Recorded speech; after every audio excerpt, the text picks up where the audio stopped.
usual script and say that I'm also very happy to welcome you as a keynote speaker. Michelle, so our keynote speaker, Michelle Bruck. Yeah, sorry, that Michelle holds a bachelor's degree from the University of California at Berkeley in environmental economics and policy, and obtained a PhD in agricultural and resource economics from the University of Maryland. I say that because I teach at the Faculty of Agricultural Economics, yeah, so I like that, yeah. Michelle is currently an associate director and senior research economist in the office of the chief economist of the European Bank for Reconstruction and Development in London in the UK, where she co-produces the EBRD flagship transition report and conducts very high quality academic research. Michelle's work contributes to our understanding of how unfair circumstances and uncertainty of returns impact individual decision-making and what role norms play in shaping individual behavior. She investigates these topics through the lens of behavioral economics, using a range of empirical data from lab-based experiments, randomized controlled trials, all the way to panel household survey, which makes a lot of sense to me, yeah. Her research has been published in leading journals such as the American Economic Review, the Journal of Human Resources, the Journal of Health Economics, and the Journal of Comparative Economics, to name a few. Today, Michelle will talk about life satisfaction, or happiness, as it's sometimes called colloquially. I have for many years been convinced that life satisfaction, rather than income or expenditure, or indeed GDP per capita, is a great measure of human well-being. The beauty is that happiness is both simple and a single variable. It is easy to understand, quite easy to construct, and easy to collect. And what do we aspire to in life if we're honest with ourselves? Do we really want to have just a high disposable income? Is that our life objective? Or a solid credit score, as desirable as that may be? Or a good reputation with your local tax office?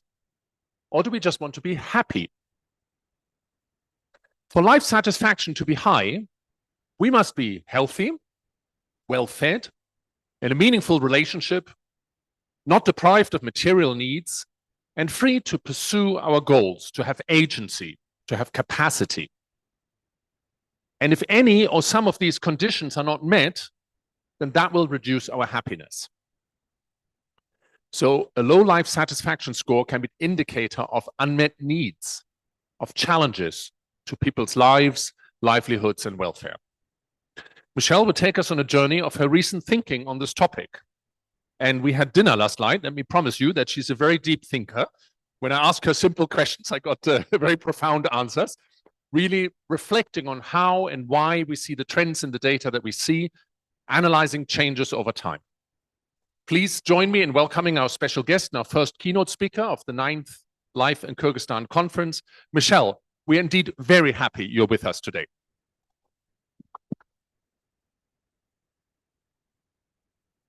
Thank you. Tilman, is the mic okay, or should I? Thank you so much, and thank you for that lovely introduction. It is a pleasure to be here to talk with you guys today about my work. And this is work that's been joint with my colleagues. And it comes out of the transition report that we will publish in November this year. So please keep an eye out for that. The aim of my talk, as Tilman said, is to take us on a journey, think about new ways to utilize life satisfaction as a useful concept. It's not a concept I have in the past been researching, so I do not have the richness of experience with it as Tilman and others perhaps in this room.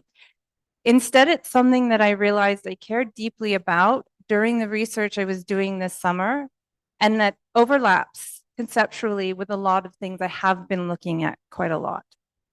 This is very preliminary. I hope that we can have a discussion. Comments are welcome. I am obligated to add that the views in this talk are mine and not necessarily the views of my employer, the EBRD.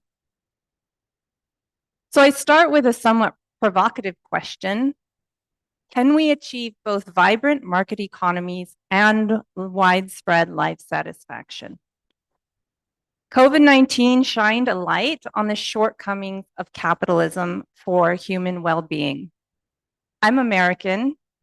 I grew up in the world of G.I. Joe and capitalism versus communism. And while I hadn't always been a dyed-in-the-wool free markets person, it was something I didn't think a lot about.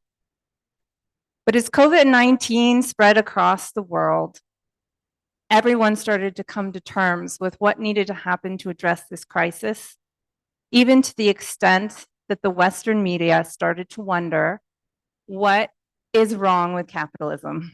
Because COVID-19, while it didn't necessarily cause our problems, it laid them bare. So New York Times ran a number of, there we go. New York Times ran a number of stories. Is capitalism another COVID victim? The pandemic is showing us how capitalism is amazing in that it provides us a good structure for innovation, helped us develop very quickly the vaccines, but also inadequate. Financial Times put a piece out asking for a better form of capitalism. And The Guardian has an entire series of columns entitled Broken Capitalism. And this one tells us that capitalism is failing. Oh, sorry, I keep pressing the wrong button. Now it's not working. How do I? Aha, okay, there we go. Even corporate leadership in America has come out talking about how capitalism needs to change to better facilitate the welfare of humans. So the challenge is that capitalism does some things very well. It's the best system that we've had thus far for producing wealth. Wealth has been good for increasing health over time for many countries. There's papers that shows us that it is better than specific poverty reduction programs for raising all boats. It is useful for helping resolve the supply and the demand, helping us to distribute resources in ways that are efficient. So I think it's not that we want to throw away capitalism, but we should ask about what is the future of capitalism. I quite like this quote from Rebecca Henderson at the Harvard Business School. She says, "I want to reimagine capitalism, or at least our current version, the one that is obsessed with the short term and that doesn't believe that business needs to care about the health of our society or our institutions. Doing so is the best way to ensure both businesses and our society prosper in the decades ahead." While this thinking has a new spotlight this day and age, it is by no means new to economists. So I include here graphics of a number of books that have come out in popular economics relatively recently. More than one Nobel Prize winner is pictured, their work is pictured here. So it's not new to economists, but it is newly important, I would say, in the popular imagination and to policymakers and people who have been working in development and human outcomes for decades, hopefully will begin to have their voices more widely heard. So what can we do with our chance to reimagine capitalism? How do we achieve both vibrant market economies and widespread life satisfaction? I'd like to propose a hypothesis.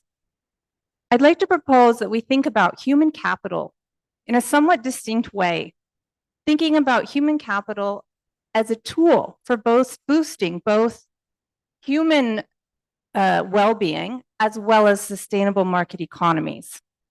In the past, economists have thought about human capital as an input into production. So what I'm saying is just slightly shifted the framing. Human capital can be thought about as a way to achieve this double bottom line, human welfare and healthy economies. I've split this into two separate hypotheses. Human capital, quantity, and quality are important ingredients for sustainable market economies. This is actually something we already know a lot about. The second hypothesis, that human capital, quantity, and quality are important ingredients for life satisfaction. This is something posed in this way that we know less about. So let's talk about what we know about human capital and capitalism. Before we go on, I wanted to make sure we all remember how capitalism is defined. And I thought, what better reference than the IMF, the International Monetary Fund, to remind us. So I took this from their website. They say that the essential feature of capitalism is the motive to make a profit. Capitalism is not just about this motive, but it's about the rules of the game in which people pursue this motive. So capitalism requires private property.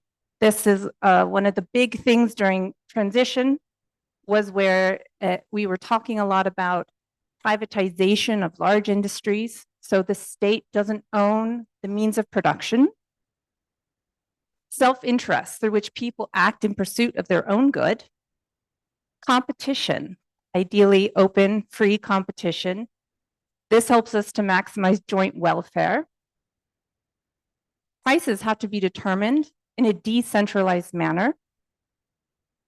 People must have then the freedom to choose. So this is how consumers send signals back to producers about how much to produce of any given good, what the price can be for that good. And then the role of government. So I liked that this is included. I don't know that in my intro to econ classes I took as a young undergraduate, this was in there. But there is a really important role of government, and the government has to protect the rights of private citizens. There are a number of structures of government that are quite important for supporting capitalism, and the importance of institutions is going to be a running theme throughout this talk. Now, within this structure, where does human capital fit? So historically, we think about human capital, as I said, as an input into production. Here's a nice little definition from our new Nobel laureate, Claudia Golden. Oh, sorry. Thank you. Human capital are the skills the labor force possesses and is regarded as a resource or an asset. So it's part of that first bullet definition of capitalism. It is something that we own. It encompasses the notion that there are investments in people, education, training, and health, and that these investments increase an individual's productivity. I think it's important to note that in economics, we think about human capital as a set of skills or assets you own embodied in yourself that you can then sell in a marketplace. So I may be able to knit a gorgeous scarf, but if I can't sell that, it's a skill, it's a pastime, it may be very valuable, but it is not considered human capital. So when I say human capital, I'm talking about essentially four things. Technical skills, which are obtained through education and experience. Soft skills, interpersonal skills. This helps ease transactions. Physical health. This includes lack of impairments and disease. And mental health. Again, hearkening back to history and why we can talk about human capital in this way now, whereas maybe we couldn't so much before. So historically, economic growth has been due to capital accumulation and land utilization. So unless you were an owner of that capital, you had to sell your labor, and usually you were selling low-skilled labor. Now, with the rise of the knowledge economy, people who own labor to sell can sell high-skilled labor, can build on not just using their hands, but using their brains and their skills. They can build an asset that they individually own. And human capital is responsible for larger and larger portions of GDP growth. To have this function properly, we really need enabling institutions. So what about human capital and happiness? How can having higher human capital benefit individual happiness? I list a few different mechanisms here. This would be a great conversation piece. So if you have questions or ideas, please let's talk about it at the Q&A. So here are some channels. People with higher human capital or skill. Yes, thank you. I'm so sorry. I'm going to stand like this. People with higher human capital typically have greater job security and higher incomes, better working conditions. Increasingly, that means nice remote working opportunities. Human capital can give you access to a wider range of opportunities, digital skills in particular. Increased human capital can make you more productive, which can give you a sense of accomplishment. You may have an increased ability to relate to others and build trust. This also would have psychological or implicit benefits. People with higher human capital we also consider if you're healthier, this is a form of human capital. Those people live longer lives and have fewer years lived with impairments. Let's move on to talk about this variable, life satisfaction. So the way it is measured is a question where we ask an individual to evaluate, by and large, all things considered, are you satisfied with your life? Typically, we code this somebody as satisfied if they agree or strongly agree with the statement. It is often asked on a scale of 1 to 5, sometimes on a scale of 1 to 10. It is widely used in cross-national surveys and national surveys, including the Gallup World Poll, the Life in Transition Survey, which EBRD runs, and of course, the Life in Kyrgyzstan study. For people who are interested in following this literature, there is an annual World Happiness Report, which gives a nice view on where the literature stands each year. Okay, so I thought really interesting to think about the history of interest in life satisfaction. Again, coming from America, I always thought, yeah, the point of life was to build my credit score and get a house, and of course, get married, but but economists have been interested in life satisfaction for longer than I have. And generally, the question has been around whether or not life satisfaction is positively correlated with income. So if I'm an economist and I'm trying to figure out what to study, if I'm looking at income as an outcome variable, does that actually tell me something about how well off somebody is in their life? Increasingly, we're actually interested in the extent to which income generates life satisfaction. There's the famous Easterlin paradox, looking at this income and life satisfaction relationship, where they show that life satisfaction has a positive correlation with income up to some point, at which once you have enough, you kind of start to look around and be a little bit more comparative with others around you, and that relationship may not hold as strongly. And then, of course, in the 90s, there was a surgence of literature in this area because all of a sudden, Western researchers could look into what was going on in former Soviet and former Yugoslavia territories, which we couldn't do before. But that was a system that the aim was to maximize social welfare. So were those people happier than all of us in the capitalist place? And we wanted to know, does transition from a socialist or communist economy to a capitalist economy, does that make you happier? And then another kind of mainstay of the happiness and income literature is looking at that gap between in happiness between people in what we call the transition region and people in high income countries. So I will discuss that in a little bit more detail later. To give you a sense of what this tends to look like, whoop, there we go. I took a graph from this paper published by Angus Deaton in 2008. The vertical axis shows the mean life satisfaction. So this data is from the Gallup World Poll. their life satisfaction question is on a scale of 1 to 10. The horizontal axis is per capita GDP in 2003. And each circle represents a country where the size of the circle is proportionate to the size of the population in that country. So we see life satisfaction varies from around 3 in Togo to nearly 8 in Denmark.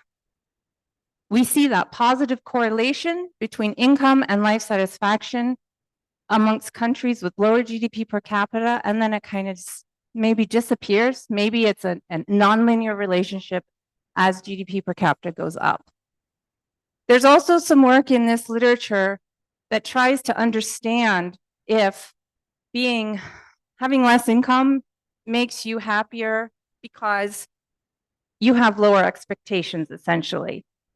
So your reference point, and they call this the happy peasant and the frustrated achiever. Oh, I wanted to win the Nobel Prize, but I didn't, so I'm unhappy.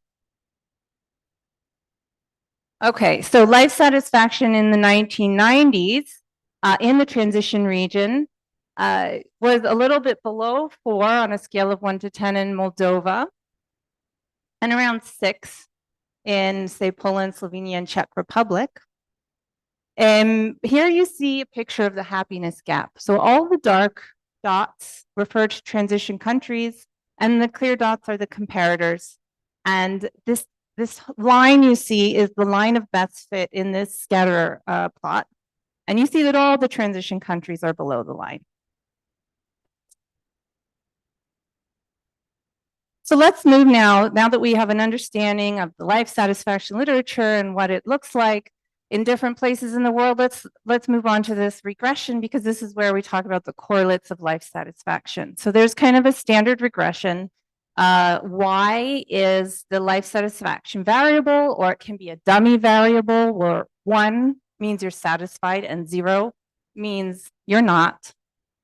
There's this X vector are the individual controls. How much education do you have? What is your income? How healthy are you? Are you married? Are you employed? Then, depending on the paper, you may have country fixed effects or other country specific variables such as GDP per capita and inflation, and then, of course, an error term. So I include here a list of some of the most common variables used in the literature on the left. The pluses and minuses refer to the strength of the relationship and the consensus. If there wasn't a big consensus in the literature or something that I haven't seen in data that I've looked at, I left it blank. So we see a positive relationship between life satisfaction and employment, health, and marital status.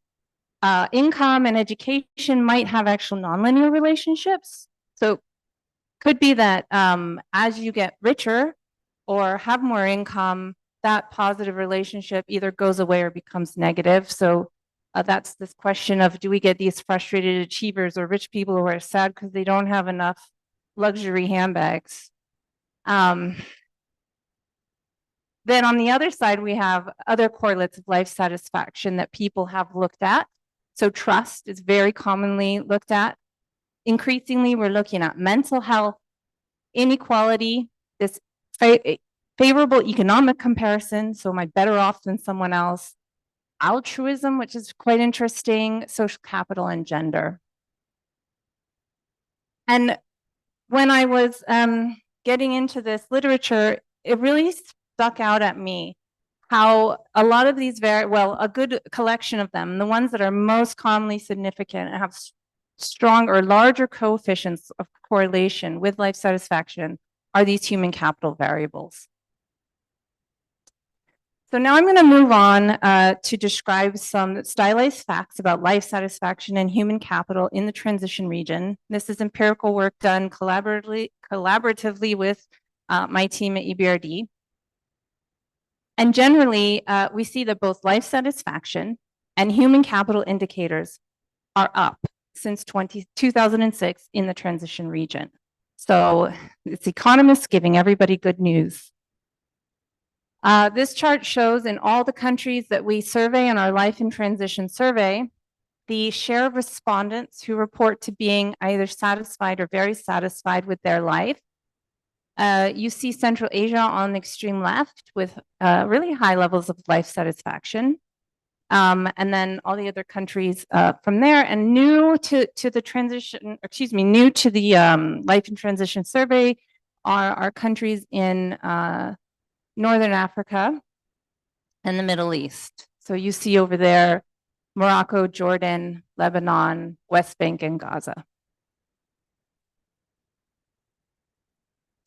We also revisited this happiness gap. We wanted to know, are the transition countries still kind of having converged in 2016?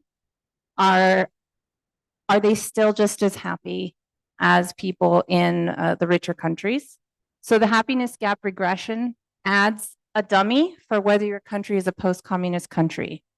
And what researchers found is that there was a 23% percentage point increase in the likelihood of being unsatisfied with your life if you were from a post-transition or post-communist economy in 2010. By 2016, this gap had closed. In the transition report, we include this table, which says that the gap remains closed despite COVID-19. And even though that since the last time we asked, there's been an invasion in one of the transition economies quite close to home for a lot of people. So that's seen by this top row, that's our post-communist dummy. And it's mostly insignificant, which means we cannot distinguish it from zero. We also see that life satisfaction and job satisfaction tend to increase in lockstep. We also have some information, this is actually from a past transition report, that talks about human capital. And in here I'm looking at skills. So historically, the transition region has high levels of education relative to the per capita GDP. So it's more informative to look at skill composition of the labor force. These charts display the share of employment in each of low-skilled, medium-skilled, and high-skilled occupations, and mapped against the GDP per capita, which is on the horizontal axis. So the first chart is the low-skilled. We see that the portion of low-skilled jobs goes down as GDP per capita is going up. And these arrows demonstrate the change between 2000 and 2019. So if the arrow is pointing down, it means that the low skilled has been decreasing. So you kind of see this nice little wave of the portion of low skilled jobs going down. In many countries, medium skilled had gone up, and in some were even going down, and high skilled occupations were increasing their share of the pie. This trend has continued so that by 2022, across pooling all the transition countries, we see fewer people in low skill and medium skill jobs and more people in high skill jobs. The effect is particularly pronounced among women. Our other measure of human capital where we can look at changes over time is health. We use a variable on self-reported health where we ask people, how would you assess your own health? And you say it's good or it's very good, or maybe it's bad or very good, or kind of it's okay, it's in the middle. So if you say good or very good, we rate you as having good health. So the height of the bars here demonstrate where the average between 1 and 5 sits for each country. And in 2022, and the red diamond is the score in 2006. So we see almost universally self-reported health has gone up. This effect is consistent across all age cohorts. The yellow line on the graph on the right demonstrates the self-reported health across age cohorts in 2006. So as we move right on that graph, people are getting older. You see that downward slope. So people assess their own health as not as good as they age. And youngest people are healthiest. But in 2022, that's the blue line, everybody feels healthier than their peers did in 2006. So this is a repeated cross-section. It's not a panel data set, but it is representative.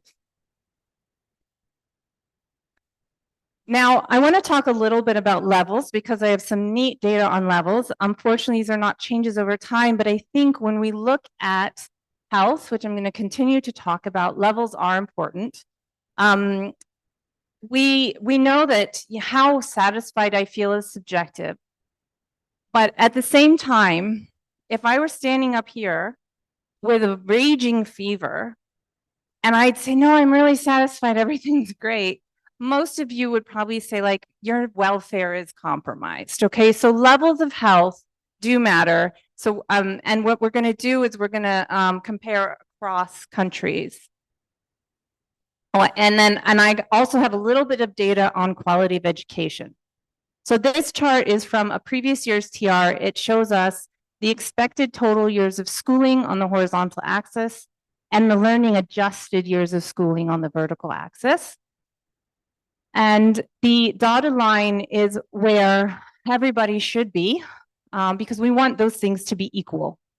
As it turns out, even in advanced economies, the expected years of schooling and the learning adjusted years are not equal. They are still, those orange dots are still below the line. But the transition economies are doing even worse.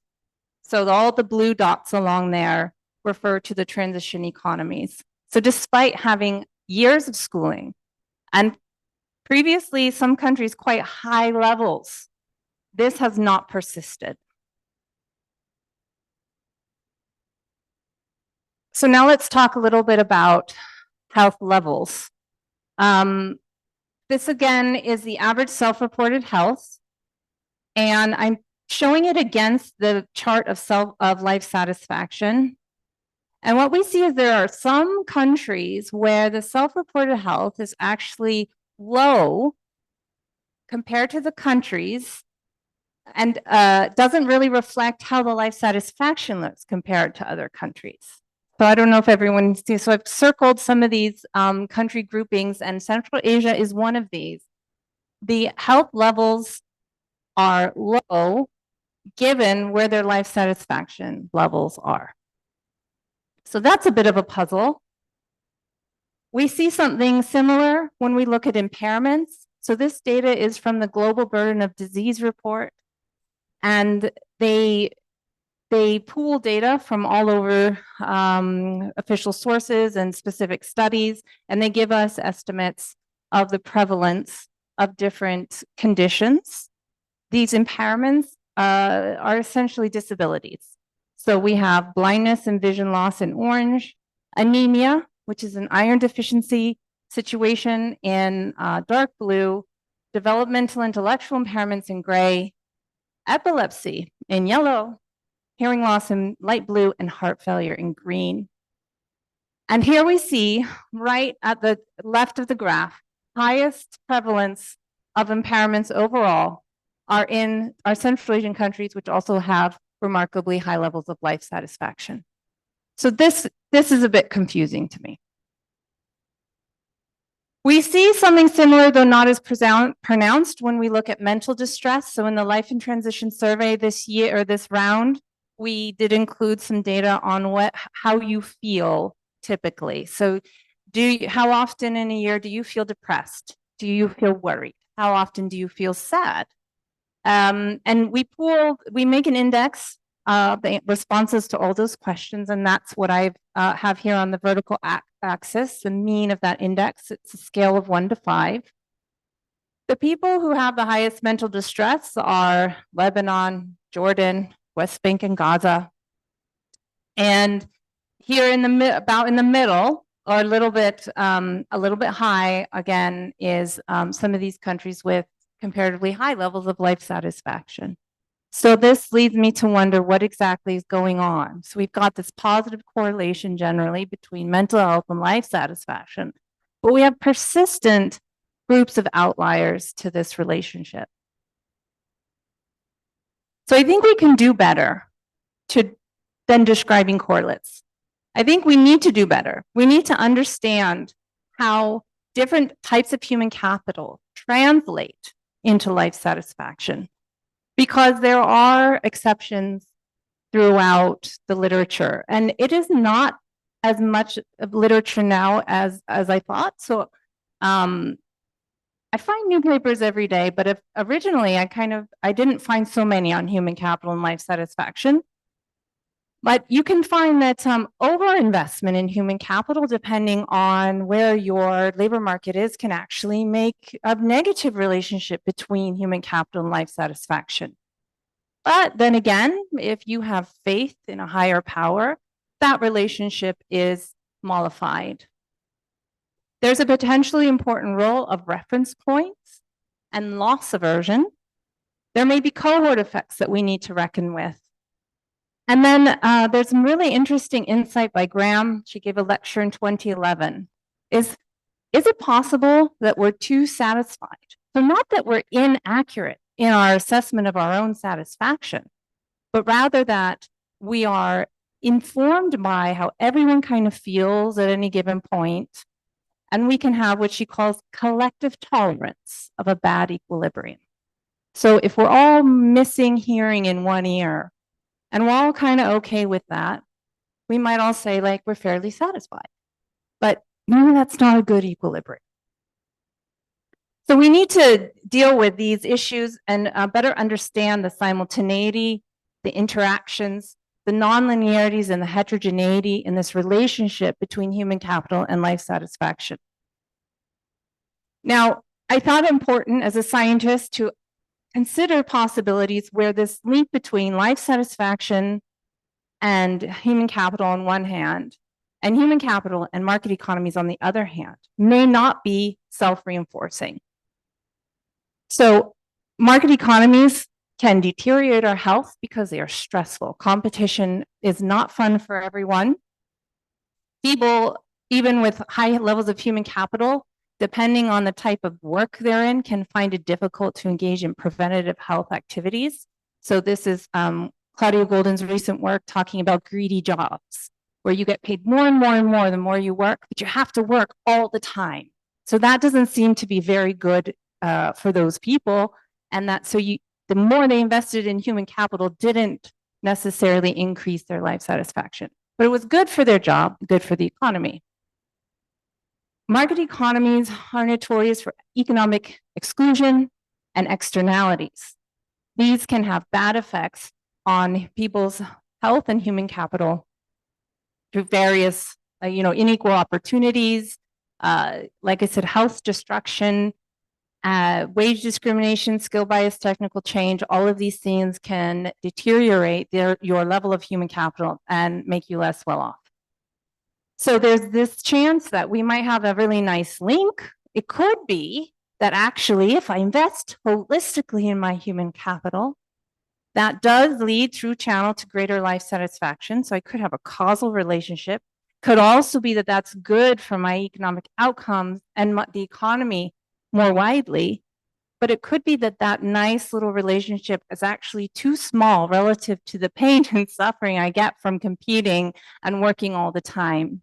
So if I have this greedy job, I love my job, I love what I do. Let's say I want to win the Nobel Prize. So I work, and I love it. It's fascinating. And I get all sorts of rewards from it. But at the end of the day, other things in my life suffer. So there might be that positive thing there, but we have to remember, is the relationship economically meaningful? And I think that will be important to tease out. And so I wanted to talk a little bit about causation specifically. So as a microeconomist, I'm very preoccupied, shall we say, about identifying causal relationships. And I think we need to ask about whether or not human capital causes happiness, or if happiness causes people to invest more in human capital. So there's some evidence for both sides. There's evidence that poor mental health or poor physical health can cause worse financial outcomes for people, which may then lead to reduced life satisfaction. There's also evidence that in certain fields, happiness improves performance. So if you're in sales and you're feeling good, there's evidence that people make more sales, bigger sales. There's also evidence that happiness can impact intertemporal decision-making. So these things can then lead to changes in human capital stock, change the propensity for you to invest over the long term. So the question then is, are the well-being returns to human capital investment causal and sufficient to achieve this double bottom line of these wonderful, vibrant market economies, as well as human well-being? So finally, this dovetails then into talking about policy implications and why we need the need to disentangle these relationships matters for policy. I'd like to give an example. So let's go back also to remind ourselves what the policy goal. So human flourishing alongside well-functioning market economies. The example is tertiary education. Suppose that college education is both beneficial for personal growth and for your income. So the policy question to achieve this, the markets and the flourishing, is who should pay? What is the value to society of the human flourishing? Should society pay for human flourishing part and you pay for the financial returns to that increased human capital? If the university education does not pay off for some people, should then the society or the government rather say, oh, we're only going to fund technical education? Does that make sense? But then you miss out on the personal growth part, right? And so if society values that personal growth, maybe we shouldn't stop sending people to, say, the liberal arts or these well-rounded large institutions. So this debate is particularly important right now in my country, in America, but I think has wider implications. Understanding the causal relationships is also important for policy targeting. So can we determine the independent impact of human capital on life satisfaction as opposed to the impact of good jobs on satisfaction? So human capital gives you a good job gives you more satisfaction. But you might so what does the government want to achieve? Does the government want to achieve the the life satisfaction bit, in which case maybe we should just fund the human capital accumulation? Or does the government want to achieve the good jobs? So fund job search programs or other types of policies. Behind all of this, we need our enabling institutions. And the ones that are particularly important are the rule of law and good governance. So these also fall in the category of policy implications of this kind of work. Enforcing the rights of individual owners of capital can help us tackle workers' rights in the gig economy. And gig economy may be a really great place for individuals to leverage their specific human capital. Addressing market failure in capital markets can help creative people fund investments in education and experience that they can then pay off as part of like a royalty-based financing scheme. Those things can't happen without the enabling institutions. So what have we talked about today? Well, the good news, transition economies have been doing better. Human capital and life satisfaction are both up. These things are positively correlated and it's been shown in the literature, but many questions remain. The most satisfied places in the transition region actually don't have human capital indicators that look too great. We've talked about some of the nonlinearities and interactions that can mediate the relationship between life satisfaction and human capital, and the need to identify causal relationship. And I think these are all things that we need to better understand if we want to try and leverage this knowledge economy that's focused on human capital to create a better capitalism for the future. Thank you so much.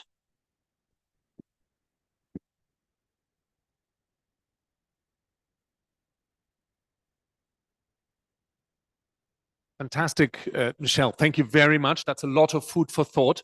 No, maybe I stand up, then I can see you better. But we have a couple of minutes, I think, for questions from the audience. We then afterwards have a reception to which you're all very welcome. Maybe we start the reception a little bit later than planned, so we have enough time for discussion. If I can just ask you please to two things: briefly introduce yourself and keep the question relatively short. Yeah, thank you. Thank you very much, Dr. Michel. It was a very insightful presentation on life satisfaction and the role of human capital. I have learned a lot from your presentation. I'm Atfa Bahr from Afghanistan. My question is a bit of technical and more related to econometrics part of your research. Like, what methodology did you use for measuring life satisfaction and analyzing the data?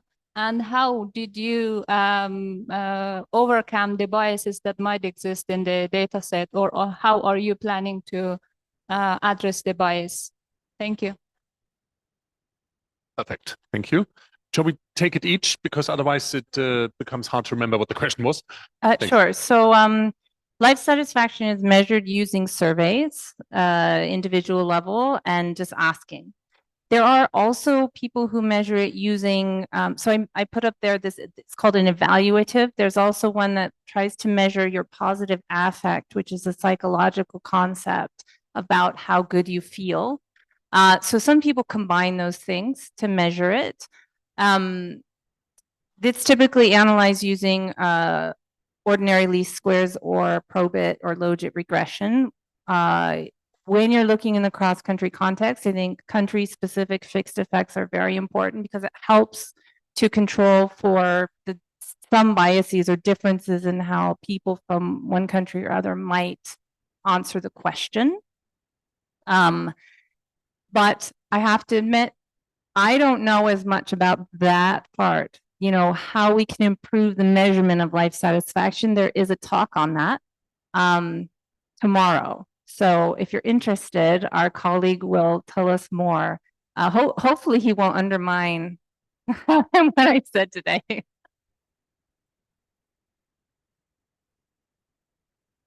Thank you very much for your great presentation. Yeah, okay, great. So my name is Bahit. I'm from UCA, research fellow GSD. So my question to you, where do you, is there a way to introduce a variable of inequality into your work? Because obviously inequality plays a bigger part in determining life satisfaction. Because, for instance, like 1 or 2 years ago, I was involved in the project of the Asian Development Bank, and we found out that in Kazakhstan, for instance, in those regions that had higher income and higher regional GDP, they actually had a higher level of, a lower level of satisfaction. And it was not surprising that in those regions during January events in Kazakhstan, the most violent clashes happened in Western Kazakhstan, in Shymkent, South and Almaty region. So I wonder, like, should we pay more attention to inequality, especially considering that you put a Branko Milanovic book on your PowerPoint presentation? Thank you.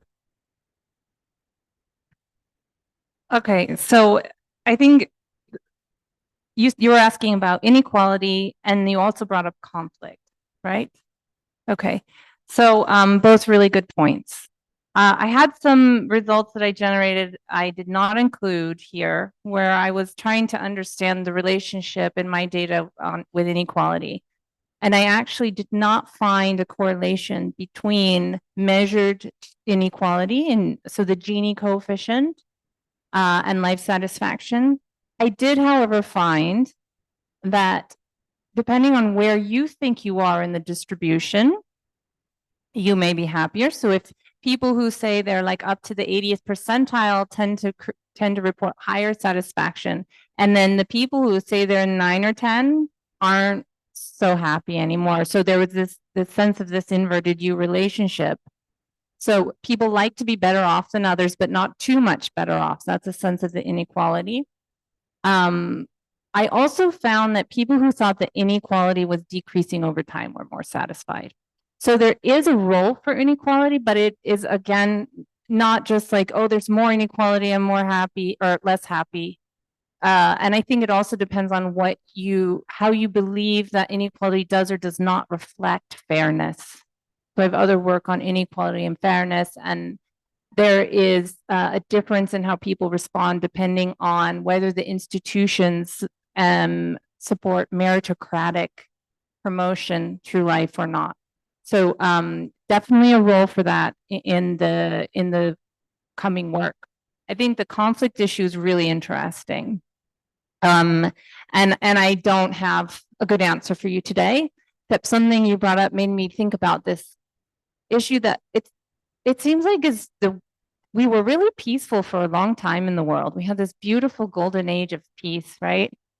And like incomes are up in the transition region anyway. Things have been going relatively well. And even in America, we can always look back and see what caused the problems, but it seemed that things were okay.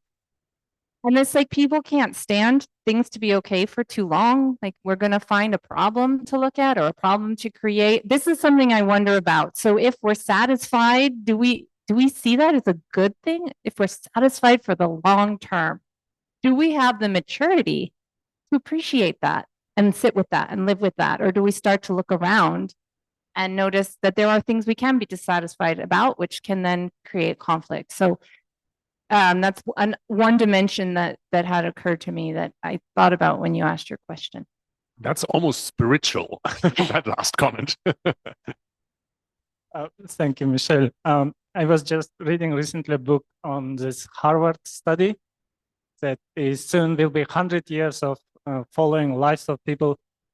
And what they find is mostly that happiness is about relationship, individual relationship, especially important at later stages of life. And thinking about this region, I know that we invest in relationships so much that maybe we are unhappy because of that. So my question is probably, in what extent the studies you looked already include this factor in terms of relationships, family life, spouse, happy spouse, etc. In what extent it has any room for policy in terms of creating, I don't know, some platforms, some, I don't know, places where people can meet, make friends and this type of things. So I don't know. It seems to be difficult to, from policy perspective, but something that a very long study shows is important. Yeah, so this is a very good point. It is a very common finding in the literature that relationships matter. And personally, I agree. But when I look actually at the explanatory power of these variables in samples that include the West, it's much higher. So the regressions I have on life satisfaction for transition economies with all those human capital variables and inequality and where I am in the ladder and squaring that and age, am I married, how many kids do I have, which incidentally is positively correlated with life satisfaction. The R-squared for those regressions is below 20%. If you look at studies done in America or the West, R-squared is much higher. And there is particular explanatory power for marital status. There's even a study that finds that there is a 75% of the variation in life satisfaction is explained by your relationships and the natural environment, which is interesting. So I think it's, I think that there's also another paradox there because a lot of communities, like I've learned at the talks I've been at here, there's a very communal aspect of life in Kyrgyzstan. And I would expect that to be perhaps one of the reasons why life satisfaction may be so high despite these human capital indicators. Perhaps we're not measuring it correctly. I think it's an important thing to better understand. In terms of policies, I think we go back to Claudia Golden's work. So how does the structure of the workplace support families and relationships? This whole greedy jobs concept where the more you work, the more and more you're paid. And it creates time use divisions in the household and specialization that you make people's ships passing in the night. And that's not good for any relationships. So it does correlate with economics, and there are then policies you can think about, either tax structure or some sort of worker rights policies. You can go back to thinking about the unions, how they're developing policies with the firms that they're working with. So there are some ways to address this, I think. And maybe that's a good moment to pick a bone with you over knitting, because you excluded it from your analysis. And I wonder if that's a grave error. If my mom joins a knitting club, then she bonds with a lot of like-minded knitters, and it makes her very happy. So, and at the same time, she home produces something which she could have bought in the market. So, which is a classic like underestimation of the home produced, you know, from a gender perspective, etc. So, I don't really want you to comment, but I'm wondering if these sort of bonding activities, you know, do have a value in itself. So, if you want to estimate the determinants of happiness as opposed to just like you did with education and college and jobs, yeah. So maybe we can, and like Tamir was asking, maybe we can create happiness rather than creating stuff that creates happiness. Yeah? I just want to keep some of that out of the economic sphere. If I'm in my knitting group, I'm not saying that, yes, I'm more happy, but that's not part of the market economy. So what I'm proposing is we think about ways to boost happiness and markets at the same time.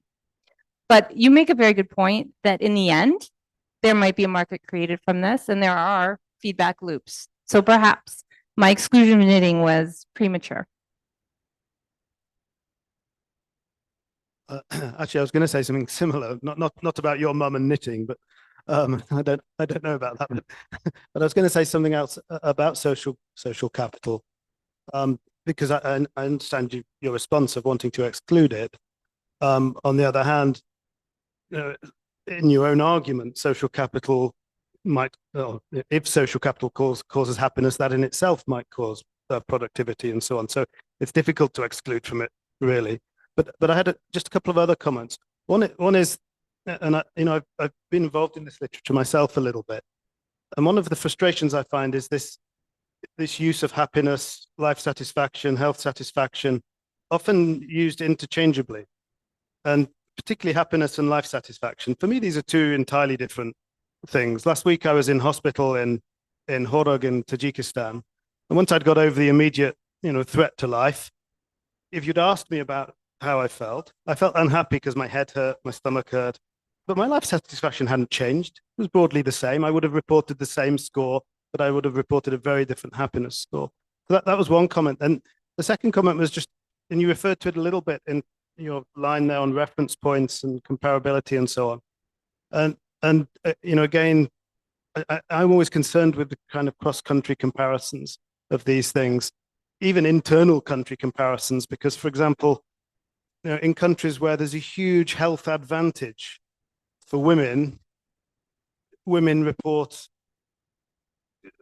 health very differently to men. Men report health better than women. Part of that is because men don't present at health.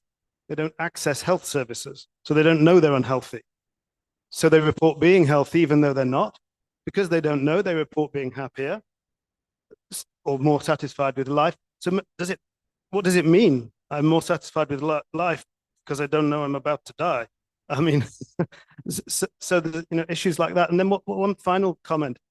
In the health economics literature, some of which you know yourself, there are quite good tools that have been developed for this. And it always surprises me that with life satisfaction, in the life satisfaction literature, we haven't developed those. So I'm thinking of things like EQ5D, where we've got these nice descriptive tools that are calibrated over time across country, linked to visual analog scales, linked to various other things that can really help us understand the robustness of what's being reported, and also the drivers of the overall aggregate report on these five-point scales. And I'm always surprised with EBRD. I said it to Sergei Guriev 10 years ago, probably now. Why don't you actually look at some of this literature from elsewhere that's really thinking about how to measure, self-reported stuff? And then just the very last comment, because somebody mentioned Branko Milanovic. Poor Branko is getting very, very depressed nowadays. Saw his recent tweet. Yeah, exactly. But his new book's out, right? You should update the thing, The Visions of Inequality, I think it's called.